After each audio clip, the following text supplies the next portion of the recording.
বগুড়ায় আলু রোপণে ব্যস্ত সময় পার করছেন কৃষকরা, কিন্তু কৃষকরা জানান গত মৌসুমে বাম্পার ফলন হলেও আলুর ন্যায্য দাম না পাওয়ায় তাদের লোকসান করতে হয়েছে। সেই ক্ষতির বোঝা নিয়ে এবারও ব্যাংক ও এনজিও থেকে ঋণ করতেই চলেছে আলু চাষ। কৃষি বিভাগ বলছে আলুর স্বাভাবিক উৎপাদন ও ন্যায্য মূল্য নিশ্চিত করতে তারা কাজ করছেন। এস এম আবু সাইদের প্রতিবেদনে বিস্তারিত। ভোরের আলো ফোটার আগেই মাঠে কাজ শুরু করেছেন আলু চাষী আবু তালেব। জমি প্রস্তুত, বীজ রোপণ, সার, কীটনাশক সবকিছুতেই খরচ বেড়েছে। তবু পরিবার বাঁচাতে শেষ সম্বলটুকু দিয়ে তিনি চাষে নেমেছেন। জানান গত বছর আলুর দাম না পাওয়ায় এখনো শোধ হয়নি দেনা। গত বছরে 28 বিঘার মতো জমি করছিলাম, করে মনে করেন যে লসের পরিমাণ প্রায় 14-14.5 লক্ষ টাকা আমার ক্ষতিগ্রস্ত হয়ে আমি এখন ধরেন নিঃস্ব হয়ে গেছি। আবু তালেবের মতো অনেকেই গেলবার লোকসান মেটাতে বাধ্য হয়েছেন আলু চাষে।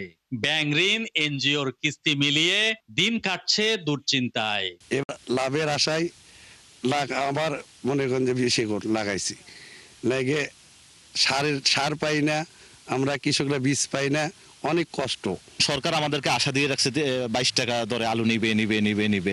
আমরা সেই আশায় বসেছিলাম, কিন্তু শেষ পর্যন্ত আমাদের এবার মাঠে মরা। আমরা সবাই সব কৃষকরা এবার অবস্থা খারাপ, তাদের আসল নিয়ে টান দিচ্ছে। আমাদের বিপদই এখন সার 1300 টাকার বস্তা সার কিনা লাগলো, আমাদের 2000 টাকা বস্তা টিএসপি নাই।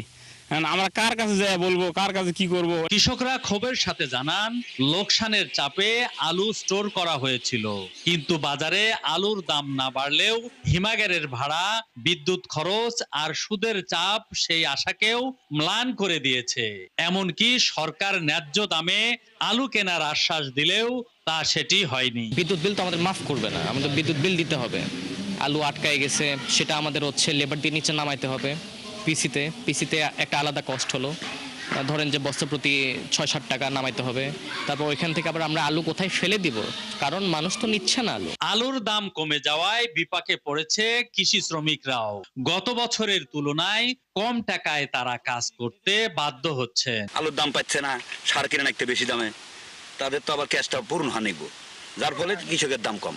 মাঠে কাজ করে মনে করেন গত বছর আলু দিয়ে লস খাসি, এবার আলু দিচ্ছি কিন্তু আলুর দাম কম, কিন্তু কেউ নেয় না। কৃষি বিভাগ বলছে আলুর স্বাভাবিক উৎপাদন ও ন্যায্য মূল্য নিশ্চিত করতে তারা কাজ করছে।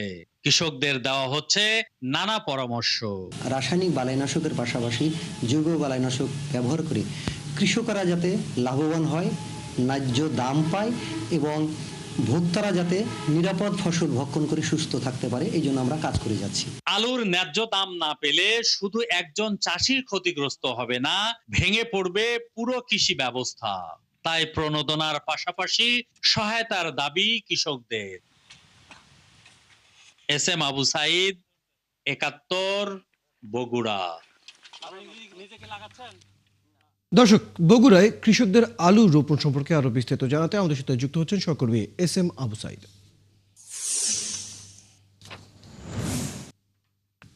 সাইদ, বাম্পার ফলন হওয়ার পরেও কৃষকরা দাম পাচ্ছেন না। এই মৌসুমে তারা যখন এই আলু রোপণ করছেন, কি ধরনের ব্যবস্থা আসলে নেওয়া হচ্ছে, পুরো বিষয়টি জানতে চাই। চিরয়েল, আপনাকে ধন্যবাদ।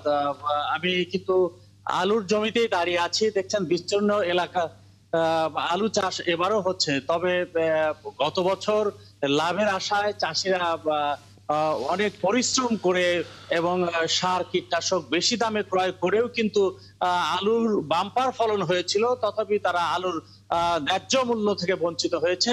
এ কারণেই তারা কিন্তু আমরা দেখেছি যে আলু রাস্তায় ফেলে প্রতিবাদ জানিয়েছে এবং এই আলু শেষ পর্যন্ত স্টোর থেকে তুলছে না তোলার কারণে এগুলো পচে নষ্ট হয়ে যাচ্ছে। প্রচুর আলু উৎপাদন হওয়ার পরেও চাষিদের ব্যাপক ক্ষতির সম্মুখীন হয়েছে। এবারও তার প্রভাব কিন্তু আলুর উপর পড়বে। চাষিরা যারা বলছেন যে লসের কারণে তারা এবার কিন্তু সেই পরিমাণ আলু চাষ করছে না, যেটা না করলেই নয় সেইটুকুই তারা করছেন। এবং কৃষি বিভাগ কিন্তু বলছেন যে আলুর উৎপাদন এবং আলুর স্বাভাবিক যে কার্যক্রম সেগুলো পরিচালনা করার জন্য সুষম সার, সব বিষয়গুলো দেখভাল করার জন্য তারা কাজ করছেন, আলুর স্বাভাবিক মূল্য যেটা ন্যায্য মূল্য সরকার যেন দেয় সেই জন্য তারা কাজ করছেন।